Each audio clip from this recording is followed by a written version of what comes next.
سورہ بقرہ کے 23ویں رکوع کی 6 آیات میں سب کا سب بیان ہوئی. باقی تو بعض جگہوں پر اس کا صرف اس اعتبار سے تذکرہ ہے کہ اگر کوئی کفارہ ادا کرنا ہے اس کے لیے اتنے روزے رکھ لو، ورنہ یہ ہے کہ روزے کا اپنی جگہ پر مستقل بذات جو ہے وہ ذکر یا حکم موجود نہیں. اس اعتبار سے غور کیجئے، حج کا معاملہ بھی یہی ہے. وہ ایک تو یہ کہ سورہ آل عمران میں اس کی فرضیت کا ذکر آیا، وہ میں نے آیات آپ کو پڑھ کر سنائی ہیں، 2 آیات، ان پر ابھی گفتگو کریں گے. سورہ بقرہ کے 24ویں اور کچھ 25ویں رکوع میں کچھ اس کے مناسک بیان ہوئے. سورہ حج کے 4تھے رکوع میں اس کے مناسک بیان ہوئے. بس باقی پورے قرآن میں تو اس کا ذکر نہیں. تو اس اعتبار سے فرق ہو گیا 2 جمع 2 کا.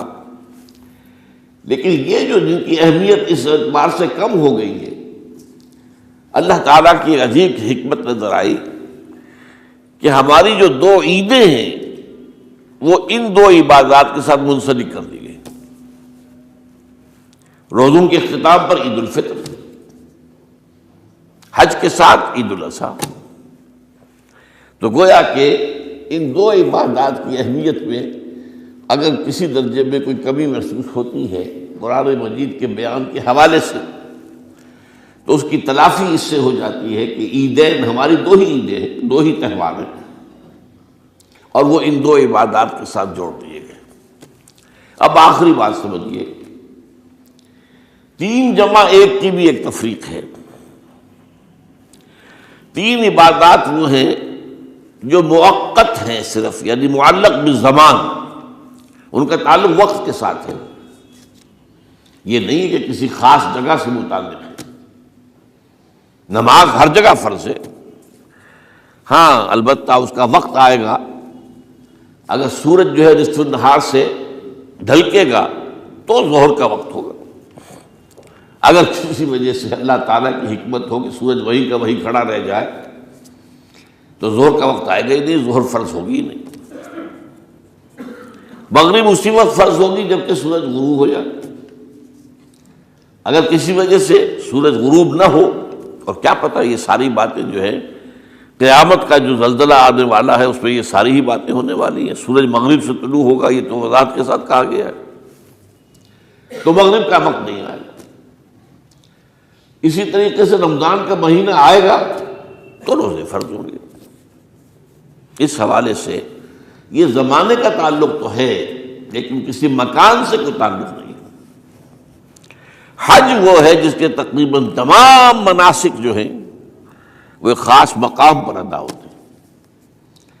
آپ سفر کر کے جائیے، مکہ مکرمہ جائیے، اللہ کے گھر کا طواف کیجیے، پھر وہاں سے جو بھی روانگی ہوتی ہے یوم الترویہ 8 ذی الحجہ کو نکلیے اور جا کر منا میں قیام کیجیے 1 رات، پھر 9 کی صبح کو نکلیں عرفات جائیے. عرفات میں شام تک قیام رہے گا، لیکن مغرب کی نماز کے وقت کے بعد وہاں سے نکلیں گے، مغرب وہاں پڑھیں گے نہیں، وہ جا کر مزدلفہ میں پڑھی جائے گی عشاء کے ساتھ ملا کر، چاہے کتنی ہی دیر ہو جائے. بہرحال یہ ساری چیزیں ایک خاص مقام کے ساتھ ہیں، منسلک ہیں، ہر جگہ پر یہ ادا نہیں ہو سکتا. اب اس میں دیکھیے حکمت نظر آ رہی ہے. چونکہ حج جو ہے ایک خاص جگہ پر ایک خاص مقام سے وابستہ ہے، اس کے ساتھ جو عید الاضحیٰ وابستہ کی گئی ہے، یہ گویا کہ حج ہی کے ایک رکن کو پھیلا دیا گیا ہے. قربانی جو مناسک حج میں بڑی اہمیت کی حامل ہے، اسے عام کر دیا گیا. تم مدینے مکے تو نہیں پہنچ سکے ہو، لیکن یہاں پر قربانی کے اندر تو شریک ہو جاؤ. اور بعض مشابہتیں اور بتائی گئی ہیں کہ ذی الحجہ کا چاند طلوع ہو جائے تو اس کے بعد حجامت نہ کراؤ، ناخن نہ کاٹو. وہ جو کچھ بھی آپ کو معلوم ہے احرام کی کچھ پابندیاں ہوتی ہیں، ایک مشابہت کسی درجے میں، ٹھیک ہے ہم وہاں نہیں ہیں لیکن ان کے ساتھ ایک مشابہت پیدا ہو رہی ہے. تو قربانی در حقیقت جو ہے عید الاضحیٰ وہ گویا کہ ایکسٹینشن ہے حج کی، کہ تمام عالم اسلام کے اندر جو ہے تمام مسلمان جہاں بھی کہیں ہیں وہ حج کے اس ایک منسک کے اندر شریک ہو جاتے ہیں۔ تو یہ میں نے چند باتیں تمہیداً عرض کی ہیں ان عبادات اربعہ کے بارے میں، ان کی جو ریلیٹیو حیثیت ہے ہمارے دین میں۔ اب آئیے حج کا معاملہ کیا ہے، وہ پورا ایک خاص علاقے سے متعلق ہے اور ایک خاص شخصیت سے متعلق ہے، یہ بھی نوٹ کر لیجیے۔ چنانچہ جو آیات میں نے آپ کو سنائی حج کے بارے میں، ان اول بیت وضع للناس للذی بمکہ مبارکا وہدی للعالمین، یقیناً پہلا گھر جو بنایا گیا لوگوں کے لیے، یعنی اللہ کی عبادت کے لیے، کہ لوگ وہاں جمع ہوں اللہ کی عبادت کے لیے، وہ ہے جو بکہ میں ہے۔ بکہ اور مکہ یہ ایک ہی لفظ ہے۔ تورات میں بکہ کا لفظ آیا ہے، قرآن مجید میں مکہ۔ یہ تھوڑا فرق جو ہے یہ تلفظ کا ہو جایا کرتا ہے مختلف زبانوں کے اندر۔ جیسا کہ آپ کو معلوم ہوگا کہ آج کل جو عرب کے لوگ ہیں وہ قاف کو گاف پڑھتے ہیں، گل، گم، قم کی بجائے گم، قل کی بجائے گل، اقول لک اقول لک، وہ گاف۔ تو یہ جو ہے فرق ہو جاتا ہے۔ تو بکہ، وادی بکہ، یہ ہے در حقیقت مکہ مکرمہ۔ تو پہلا گھر جو بنایا گیا ہے، اور اس کے بارے میں جو یہ عام طور پر مشہور ہے کہ اس کے معمار حضرت ابراہیم ہیں، یہ بات صحیح نہیں ہے۔ اس کے معمار اول حضرت آدم علیہ السلام خود ہے۔ اول بیت ہے نا، پہلا گھر۔ تو کیا یہ ممکن ہے کہ آدم سے لے کر ابراہیم تک کوئی گھر اللہ کی عبادت کے لیے بنا ہی نہ ہو؟ تو ناممکنات میں سے اولا بیت میں خود دلیل موجود ہے۔ حضرت آدم علیہ السلام نے اس کی تعمیر کی۔ البتہ اس کے بعد بعض سیلابوں کی وجہ سے یہ عمارت گر گئی اور کچھ جو وہاں پر آبادی بنی تھی وہ بھی ختم ہو گئی۔ تو ایسے آتے ہیں، آپ کو معلوم ہے کہ یمن میں جب ان کا ایک بند ٹوٹا تھا بہت بڑا، سد معارب، تو پھر وہاں جو اتنی خوشحالی تھی اور جو وہاں پر جو باغات تھے اور جو کھیتیاں سب برباد ہو گئی، اور وہاں سے لوگ جو ہے نقل مکانی کرنے پر مجبور ہو گئے۔ یہی یمن کے قبائل تھے جو جا کر شام اور عراق میں آباد ہوئے۔ یہی یمن کے دو قبیلے تھے جو مدینے میں آ کر آباد ہوئے، اوس اور خزرج، یہ یمن کے قبیلے تھے۔ تو اس بند کے ٹوٹنے کے بعد اگر خدا نہ خواستہ اگر ہمارا تربیلا ڈیم ٹوٹ جائے کیا ہوگا؟ پچھلے دنوں خبریں آئی ہیں اخبارات میں کہ ہندوستان میں غور ہو رہا ہے اس پر کہ تربیلا ڈیم کو اڑا دو۔ وہ سوچتے ہیں پاکستان کو ختم کرنے کی سبیل کیا ہو سکتی ہے؟ تو بڑی سمپل ہے اور بڑا آسان کام ہے، بمبارڈمنٹ کر دینا جو ہے۔ ٹھیک ہے، ان کا جہاز آئیں، کچھ کو ہم گرا بھی لیں گے، لیکن کچھ تو آتا جو ہے وہاں پر وہ اپنے بم جو ہے وہ ہدف کے اوپر گرا جائیں گے، کیا ہوگا؟ یوں سمجھیے کہ جو سونامی کا آیا تھا سیلاب، وہ سونامی کا سیلاب آئے گا پاکستان کے اوپر، اور ہر چیز تباہ و برباد ہو جائے گی۔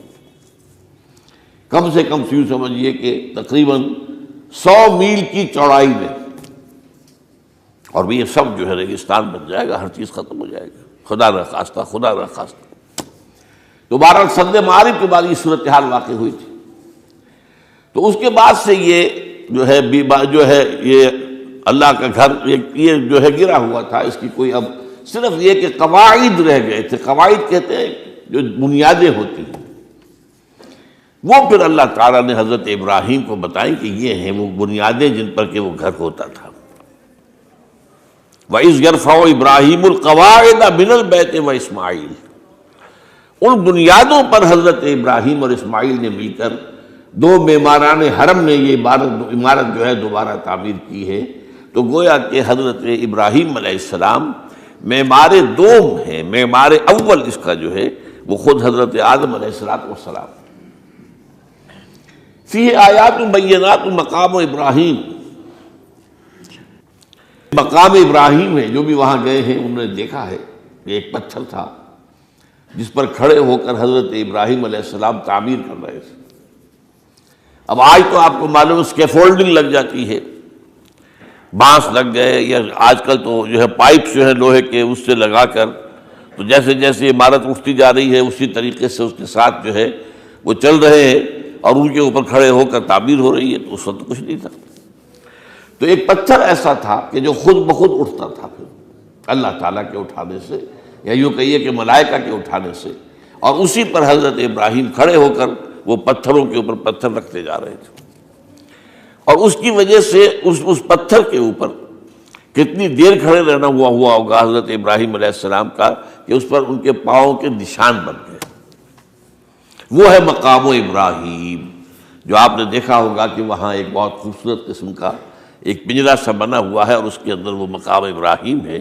اور جب بھی طواف کرتے ہیں تو طواف کے بعد 2 رکعتیں جو ہیں وہ پڑھی جاتی ہیں ابراہیم، مقام ابراہیم کے پیچھے، جتنا بھی قریب تر ہو کر پڑھا جا سکے، لیکن بہرحال رخ ادھر ہے۔ تو فی آیات بینات مقام ابراہیم ومن دخلہ کان آمنا۔ تو ایک تو یہ کہ وہ نشانیاں ہیں، وہ اللہ تعالیٰ جن لوگوں کی کہ دل کی آنکھ کھلی ہو، روحانی آنکھیں کھلی ہو، ان کو دکھاتا ہے، اور ایک وہ ہے کہ جو ہماری ان سامنے کی ظاہری آنکھوں کو بھی نظر آتی ہے۔ یہ نوٹ کر لیجئے کہ یہ مقام امن کا گہوارہ رہا ہے۔ عرب میں لوٹ مار، قتل، غارت، قتل کے بدلے میں قتل، پھر قتل کے جواب میں قتل چلتا تھا، لیکن اس وقت بدترین دور میں بھی عربوں کا معاملہ یہ تھا کہ کوئی شخص فرض کیجئے کہ وہ کئی مہینے سے اپنے باپ کے قاتل کو ڈھونڈ رہا ہے تاکہ قصاص لے سکے، بدلہ لے سکے، اسے قتل کر سکے، اسے کہیں نظر نہیں آ رہا، اچانک حرم میں نظر آ جاتا ہے، وہاں وہ نقصان نہیں پہنچائے گا اسے۔ یہ امن کا گھر ہے، اللہ تعالیٰ نے اسے امن کی جگہ بنایا ہے، بلد الامین کہا گیا ہے اس کو، امن والا شہر۔ تو یہ جو ہے، یہ تو آج تک بھی اس کی جو برکت ہے وہ نظر آتی ہے۔ وَمَن دَخَلَهُ كَانَ آمِنًا وَلِلَّهِ عَلَى النَّاسِ حِجُّ الْبَيْتِ مَنِ اسْتَطَاعَ إِلَيْهِ سَبِيلًا، اور اللہ کا حق ہے اپنے بندوں پر کہ وہ حج کریں اس کے اس گھر کا، جو کوئی بھی استطاعت رکھتا ہو سفر کی۔ اگر زاد راہ ہے، خرچہ ہے، جانے آنے کے اخراجات مہیا ہیں، اور یہ کہ آپ پیچھے جن کو چھوڑ کر جا رہے ہیں ان کے لیے بھی اتنے وقت کا جو ہے وہ انتظام ہے کھانے پینے کا، گزارے کا، نان نفقے کا، تو آپ پر حج فرض ہو گئے۔ اب اگر اس فرضیت کے بعد کوئی شخص تاخیر کرتا ہے تو وہ بڑے گناہ کے اندر مبتلا ہے۔ جیسے ہی فرضیت ہو جائے، پہلا کام جو ہے، پہلا قرض جو ہے، یوں سمجھیے یہ اللہ کا قرض ہے بندوں پر۔ یہ لام جو آتا ہے، لام اور اعلیٰ، لام کسی کے حق کے لیے، اعلیٰ کسی کے اوپر حق ہونا۔ وَلِلَّهِ عَلَى النَّاسِ حِجُّ الْبَيْتِ مَنِ اسْتَطَاعَ إِلَيْهِ سَبِيلًا، یہ تو اللہ کا حق ہے لوگوں پر، لوگوں کے ذمے، یہ قرض ہے اللہ کا کہ اس کے گھر کا حج کریں، جائیں، طواف کریں، اور جو بھی اس کے مناسک ہیں ادا کریں، اور وہیں پر قربانی کا بھی ہے۔ لِيَشْهَدُوا مَنَافِعَ لَهُمْ وَيَذْكُرُوا اسْمَ اللَّهِ فِي أَيَّامٍ مَّعْلُومَاتٍ عَلَىٰ مَا رَزَقَهُم مِّن بَهِيمَةِ الْأَنْعَامِ فَكُلُوا مِنْهَا وَأَطْعِمُوا الْبَائِسَ الْفَقِيرَ، اسی کے اندر جو ہے مناسک کے اندر قربانی بھی ہے۔ افریقہ میں آپ کو معلوم ہے، شمالی افریقہ میں زیادہ تر لوگ جو ہیں جیسے کہ ہندوستان پاکستان میں ویسے ہیں، لیکن آپ جنوب میں چلتے جائیے تو رنگ گہرا ہوتا چلا جائے گا، انتہائی سیاہ رنگ وہ بھی ہے، سب آ رہے ہیں، شکلیں جدا ہیں، زبانیں جدا ہیں، لیکن سب کے سب جو ہے ایک ہی نغمہ ان کی زبان پر ہے ایک ہی نغمہ، کہیں واضح کہیں مبہم، وہ ایک ہی مذہب، لبیک اللہم لبیک لبیک لا شریک لک لبیک ان الحمد والنعمت لک والملک لا شریک لک۔ اب یہ ترانہ ہے، توحید کا ترانہ ہے، اور گونج رہی ہے اس وقت، آپ اندازہ نہیں کر سکتے کہ وہ پوری سرزمین گونج رہی ہوگی اس ترانے کے ساتھ۔ کیونکہ تھوڑی تھوڑی دیر کے بعد نئے قافلے داخل ہو رہے ہیں. ابھی ایک قافلہ جو ہے اس نے سعی مکمل کی ہے، دوسرا شامل ہو گیا، بلکہ اس کے دوران ہی ابھی اس کا ختم نہیں ہوا کہ تیسرا قافلہ چلا رہا ہے. وہ تو یہاں تو ظاہر بات ہے کہ میں نے چونکہ ایک نقشہ اپنی نگاہوں سے دیکھا ہے مدینہ منورہ سے اور مکہ مکرمہ جاتے ہوئے رات کے وقت، کہ کہیں جو ہے وہ روشنیوں کی وہ قطار ٹوٹتی ہی نہیں تھی. مسلسل معلوم ہوتا ہے کہ سڑک کے اوپر گاڑی ہے، مسلسل، کہیں اس کے اندر وقفہ ہی نہیں. اتنے بڑے پیمانے پر لوگ جمع ہو رہے ہیں. زبانیں جدا ہیں، ایک دوسرے کی زبان نہیں سمجھتے، لیکن ایک زبان اور بھی ہوتی ہے جو بغیر بولے سمجھ میں آتی ہے. اس سے معلوم ہوتا ہے سب کے لیے محبت ہے، ہمارے بھائی ہیں، تمام مسلمان ہیں. بعض کے اندر یہ محبت کا جذبہ زیادہ ہے. ترکوں میں انڈو پاکستان کے لوگوں کے لیے بہت محبت ہے. اب وہ بات جو نہیں کر سکتے، سمجھا نہیں سکتے، لیکن ان کی آنکھوں سے، ان کے انداز سے وہ محبت ٹپکی پڑتی ہے.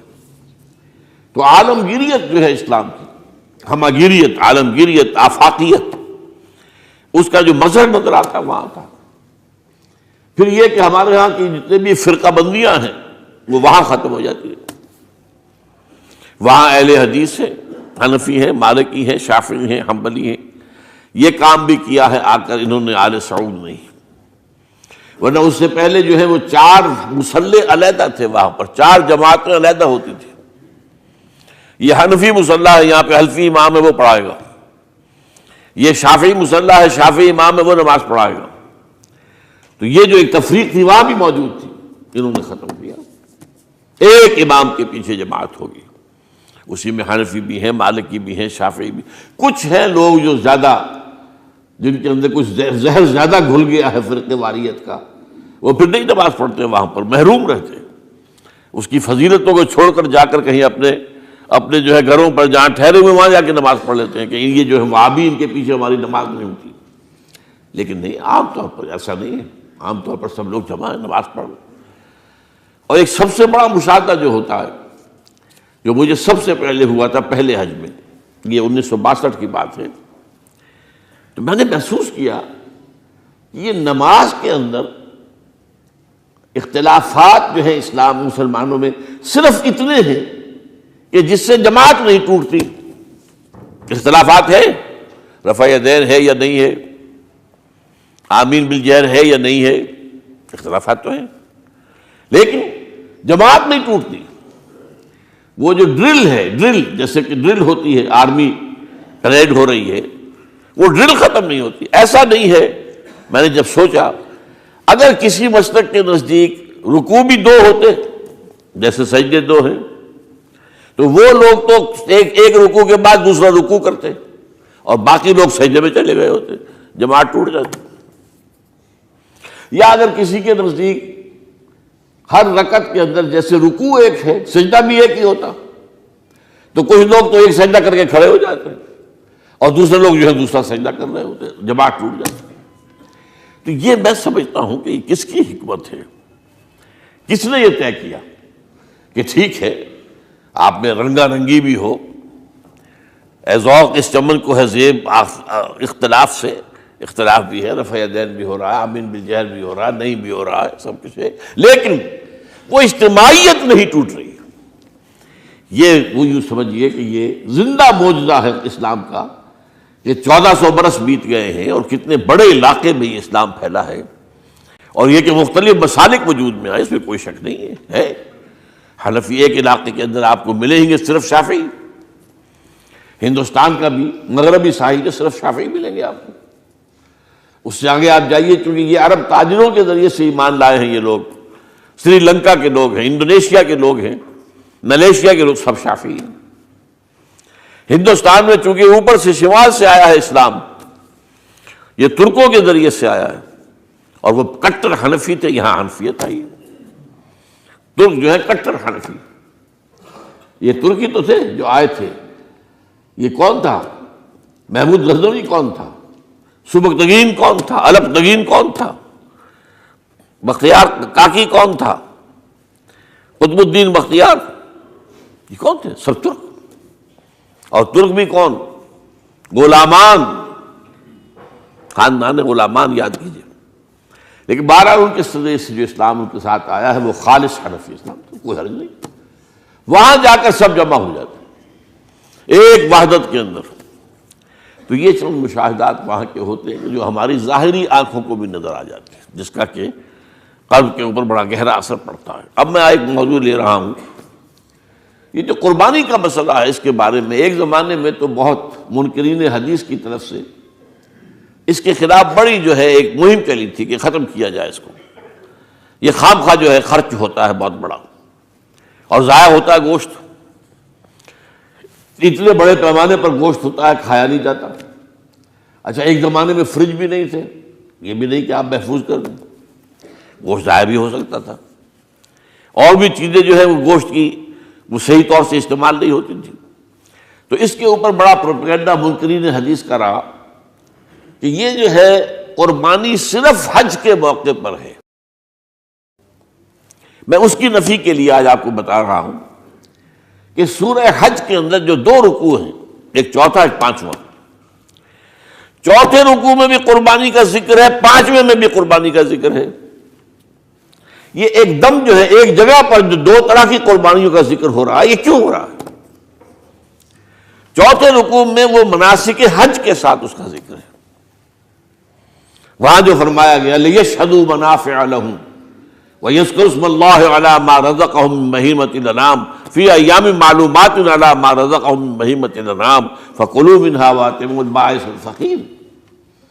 وہاں پہ قربانیاں دو، پھر اللہ کا نام لو ان جانوروں پر جو اللہ نے تمہیں عطا کیے ہیں، ان جو معین دنوں کے اندر دو، فی ایام معلومات، اور پھر اس میں سے خود بھی کھاؤ.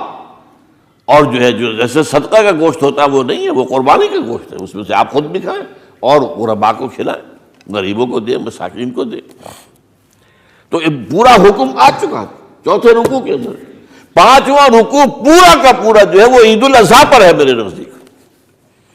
یہی حکمت صوم کے بارے میں ہے کہ وہاں جب ایک حکم تکرار کر کے آیا کہ پہلے فرما دیا گیا فَمَنْ كَانَ مِنْكُمْ مَرِيضًا أَوْ عَلَىٰ سَفَرٍ فَعِدَّةٌ مِّنْ أَيَّامٍ أُخَرَ، اگر بیمار ہو کوئی اور یہ یا کہ سفر پر ہو تو وہ تعداد دوسرے دنوں میں پوری کرے. پھر کیا وجہ دوبارہ آ رہا ہے؟ شہر رمضان الذی انزل فیہ القرآن ھدی للناس وبینات من الھدی والفرقان فمن شہد منکم الشہر فلیصمہ ومن کان مریضا او علی سفر فعدۃ من ایام اخر. کیوں؟ یہ تو ادبی اعتبار سے یہ کلام کا عیب شمار ہوتا ہے، تکرار بلا کسی سبب کے. نہیں، سبب کے بغیر نہیں ہے. وہاں کیا تھا؟ وہاں ان دو رعایتوں کے ساتھ تیسری بھی شامل تھی کہ اگر صحیح ہو اور مقیم ہو پھر بھی روزہ نہ رکھو تو ایک مسکین کو کھانا کھلا دو. یہ رعایت ختم ہوئی ہے رمضان کے روزے کے ساتھ. اب رکھنا پڑے گا روزہ، اور اگر بیمار ہو یا سفر پر ہو تو ٹھیک ہے، دوسرے دنوں میں پورا کرو. پورا کرنا لازم ہے اس کا. تو یہ چیز جو ہے یہ در حقیقت کسی وجہ سے ہوتی ہے. بالکل یہی بات ہے سورہ حج کے چوتھے رکوع کے اندر وہ جو قربانی ہے حج کے ساتھ اس کا ذکر آ چکا.